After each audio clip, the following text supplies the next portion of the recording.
What's cooking, Juventus fans? Welcome back to your old lady's favorite YouTube channel. Today, the market obviously wrapped up at the beginning of the week, but of course, there's even more names and different options that Juventus are looking at in the midfield, as well as some surprise names, maybe in the attacking section of the game as well, that Juventus are going to be looking at.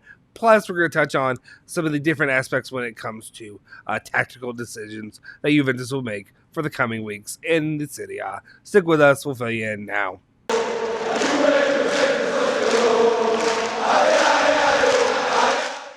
Ciao ragazzi, welcome back to the Bianconeri Zone. My name is Justin Sofro. Today it is Friday, February 4th, 2022, and of course I have your latest rundown of all things Juventus, all the news that you care about and that you really are optimistic or maybe pessimistic about coming into the rest of the season. Right now we're riding a high with the additions that Juventus made in the Mercado, but then of course the results on the field have to match, otherwise we're back at square one, right? All right, before we do that, though, make sure you go and hit that like button, smash that subscribe button if you're new to the channel, and also hit that bell icon to stay notified for all of our latest videos. Let's go ahead and jump into it. What's the very first news story of the day?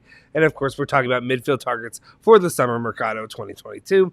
Corriere Torino is saying that players like De Jong, Tielemans, and Gravenberch are on Cherubini's list for this summer, as the club wants to keep improving the midfield, which of course is no surprise as more and more names continue to pile up when it comes to who Juventus will go after in the summer Mercado. We know that Juventus want to make a big splash, if you will. They want to get a big-time name to bring into the club and to really bolster Juventus's midfield with a big-time get. Somebody who is going to set the table for Juventus. You're looking at, we've already talked about Pogba. We talked about De Jong, who's on here again. We talked about Zaniolo. We've talked about all these different names. And then you have, right here they have De Jong, Tielemans, Gravenberch. Somebody else is going to come in.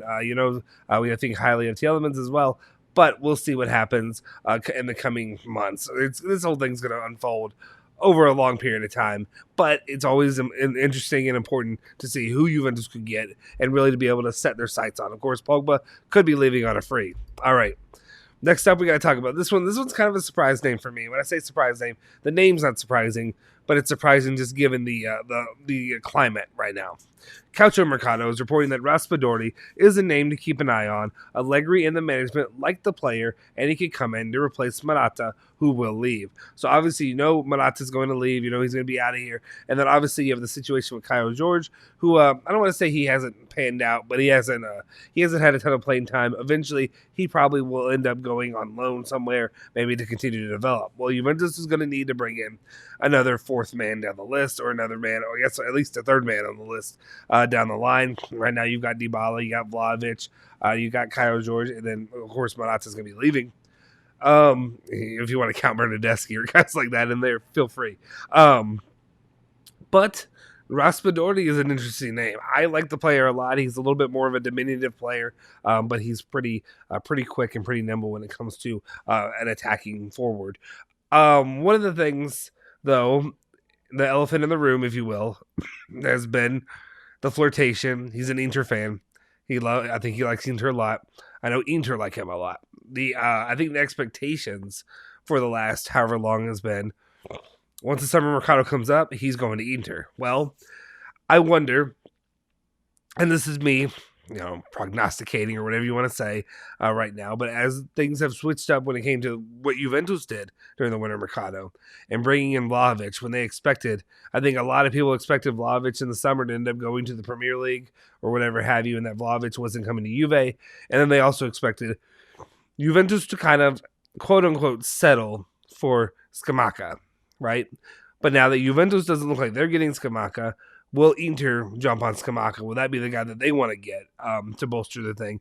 The profiles right now when it comes to Scamacca and Raspadori, obviously both as center forwards, but also, of course, Scamacca is just physically more imposing, a larger presence overall. So I wonder if that'll be a way that they end up deciding to go. Maybe Milan gets in the fold as well. We'll see if Juventus can end up bringing Raspadori in the fold. I of course would be a big I'd be a big proponent if you could add him on, especially as an additional option in the attack. And then knowing the way that Juventus players get injured pretty often, I'd be more than open to bringing in Raspadori to play for Juventus. All right.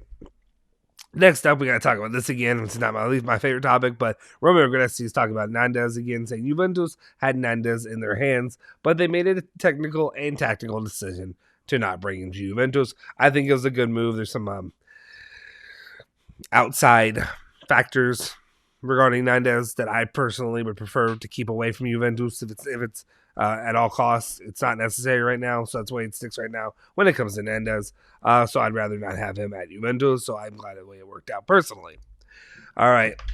With the Ramsey situation that has unfolded for a while, Fabrizio Romano is talking about this. So with some of the positive of him leaving, there's some negative as well.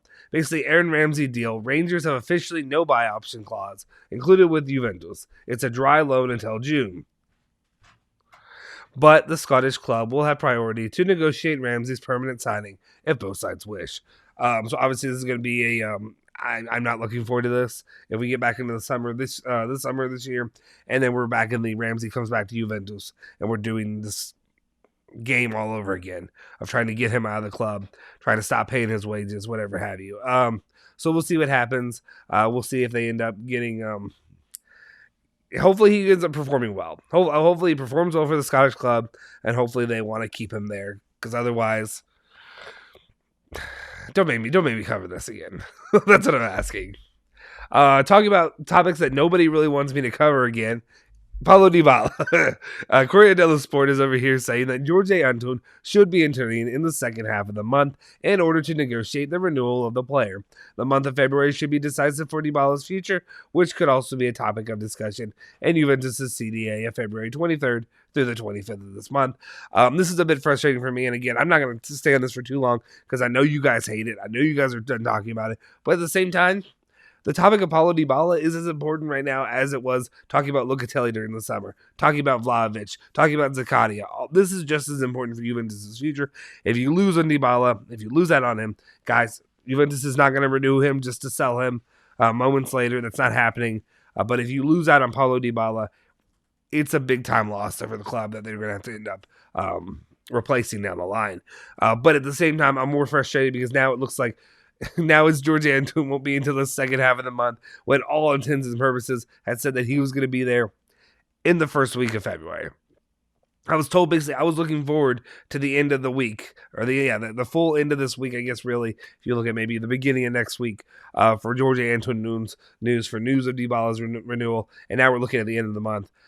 I'm getting sick and tired of how this is drawing out. Anyway, that'll be all for today when it comes to him. All right, let's continue on those because it looks like Tutor Sports saying that the possibility of Panini leaving on a free is very high. Obviously, what we know here is that Mattia Panini wants to start. He wants to earn his spot on the Italian national team, which he's not going to do very well or doesn't have as good of an opportunity to do sitting on the bench behind Chesney. Especially a resurgent Chesney, who looks as good as he has here lately. But right now, it looks like David Ospina could be his replacement, obviously playing from Napoli. It would be kind of funny taking it from Napoli, though I don't know how high Napoli is on retaining him or their situation, if they like him or not. Again, for a backup goalkeeper. From what I've seen from Ospina in the past, not a terrible option. But yeah, more than likely, Panini will be leaving to try to get an opportunity to shine somewhere else. Gazzetta dello Sport is talking about Vlahovic, saying that he will start on Sunday. Allegri needs to decide who will partner him between Dybala and Morata.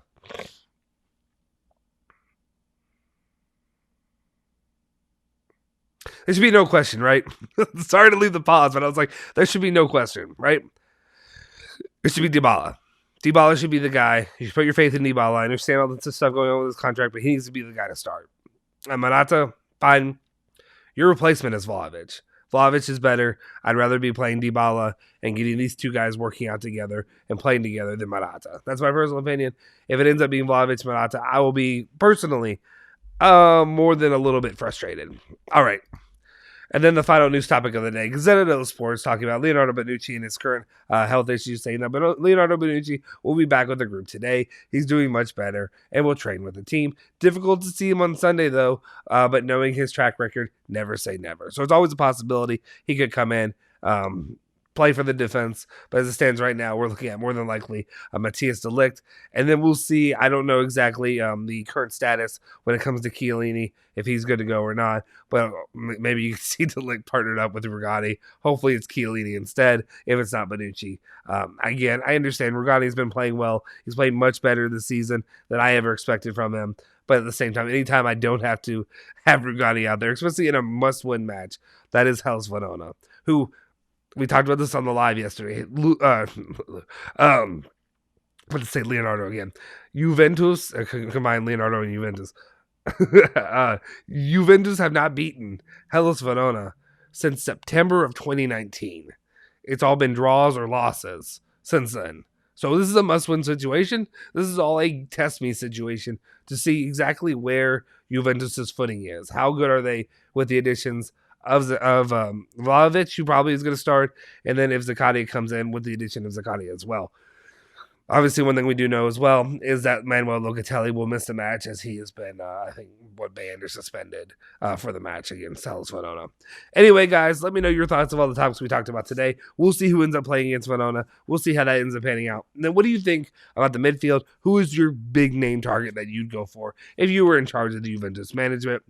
Of course, I like Zaniolo, but it's a bit more of a whatever side to me. Pogba is always the big name, but I know Frankie de Jong is liked among many, as well as Tielemans and Gravenberch. Let me know in the comment section down below any other ideas or any other thoughts on the topics we talked about today. Please let us know as well. We'll be checking in on those, especially in the first couple hours or so when the video drops. Anyway, guys.